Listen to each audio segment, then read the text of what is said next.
Shoomimi here. I'll give you a free brain fact though. Let's see. Oh my god, it's been so long. I'm like, do I even remember anything about the brain? I do.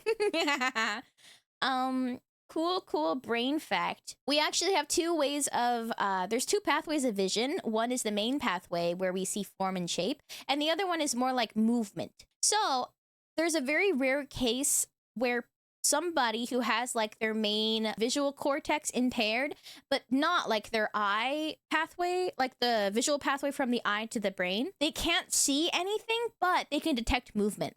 So if you throw a ball at them, they'll like know to dodge.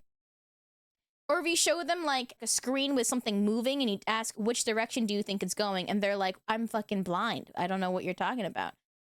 What? I'm blind. What are you talking about? You know, and then they're just guess. And they're like, is it going to the right? Yes. What? It's called blind sight. It's pretty cool.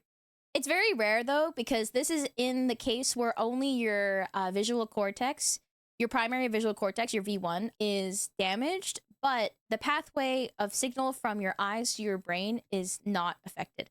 So like your other visual pathway is not affected. Is that why I can guess how many fingers someone is holding up when I'm closing my eyes?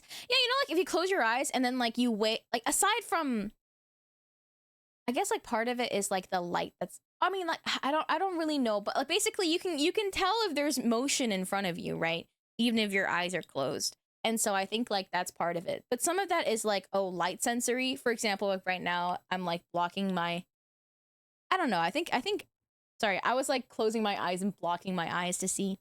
I don't know like the full extent of like what specifically. What part of the brain are you most knowledgeable? Probably the hippocampus. I say that, but like, it's pretty straightforward. It's responsible for memory, some emotional processing as well in the hippocampus. It's kind of like having a radar instead of a camera. Yeah, I think that's a good way to think about it. But you're still getting like, okay, so the important thing is that you're still getting the visual info from your eyes, right? So you still see all of the light and stuff technically, but it just doesn't form into a visual field in your brain. So you're still getting all of the light signals and information from the world, but it only manifests in the part of your brain that can kind of see movement. Can you explain catecholaminergic activity? I don't remember what catecholamines do. Catecholamine. Hormones produced by the adrenal glands, certain nerve tissues. Oh, like dopamine. Okay, dopamine, norepinephrine, and epinephrine. What specifically? What specifically? I guess like that's a pretty wide variety. Noradrenaline? Isn't noradrenaline just like, I mean, norepinephrine and, hold on, noradrenaline. You know, it's sometimes scientific names have like multiple names and you're like, what's the difference? It's the same thing. So like noradrenaline is the same thing as norepinephrine. Sorry. Yeah. It depends on the region.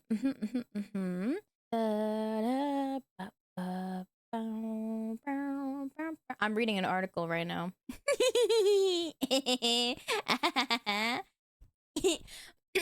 It basically triggers your fight or flight response, right? Apparently, noradrenaline and dopamine have a role in vision. Could you explain how consciousness arises? Dude, you're asking me like a question that neuroscientists like do not understand, but I love talking about it. So like, really quick, do I know how consciousness arises? No. Does any neuroscientist know how consciousness arises? No. So like, I can't. But to be fair, I can't tell you because nobody can tell you, right? So like there's two problems of consciousness that I talk about because this is what I've been told from my professors. And basically the easy question of consciousness is like the thing where you find out all of the different pathways of the brain and how they link together. And that is still incredibly difficult. The hard problem of consciousness is literally how does it all come together and happen? No idea, right? Because in the brain, there's a lot of things that make a lot of sense. For example, your visual cortex does have like specific patterning of the cells, and you can literally have a depiction of the visual world on a part of your brain, right? Of course, it's going to look different, but it's a representation of your outside world on your brain. Similar things for the auditory cortex and a lot of other sensory pathways. But consciousness does not have that. you know? So like it's such a broad term as well, but there's like no specific area in your brain where it all comes together. You know, there's no specific like this is the consciousness part of the brain. There's none of that. So how it arises is a really big question, right? I mean, like the thing that makes the most sense is to say that it's everything working together to create all of your processing happening together at the same time gives rise eventually to a very complex thought process and being that we are. Through our memories, for example, memory is a very big place that people typically put a lot of emphasis on when you think about consciousness, because are we our memories, right? So like that's kind of the question. If no neuroscientists know where in the brain the consciousness is, how do we know what brain is required for consciousness? Yeah, see, that's also a good question, right? I think it's just assumed, right? It's just assumed that like you require a brain for consciousness because typically it's kind of just based off of like different cases.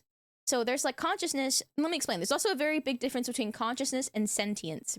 I have to double check this. It's consciousness versus sentience versus sapience. Consciousness is basically being like an entity with an internal observer, like you are like in your brain, you're kind of looking at something, you know. Sentience is having human-like awareness and intelligence, so that's very different. It's like experiencing joy or love or complex things like that. And then self-awareness is whether or not you know you're an entity separate from the rest of the world. Okay, sapience, wisdom, sapience, or sagacity is the ability to contemplate and act using knowledge, experience, understanding, common sense, and insight. Sentience is experiencing feelings. Okay, sapience is not only experiencing feelings, but being able to understand the world in the same way that human sapiens can. That's the difference. Yeah. So wow, sentience, feelings. You're so smart. I'm literally looking this up. I mean, yes, I know about this more than a normal person, I guess, but sapience is being able to be human-like intelligence, right? And ability to understand. Sentience is having the feelings for it, being able to experience feelings. And then consciousness is just being like aware that you are an entity. You are like a being, okay? So it's like different levels. So consciousness is the first level, and then we have like sentience, and then I think sapience is at the top. So typically when you talk about like for example, when it comes to neuro, right, it's really interesting to talk about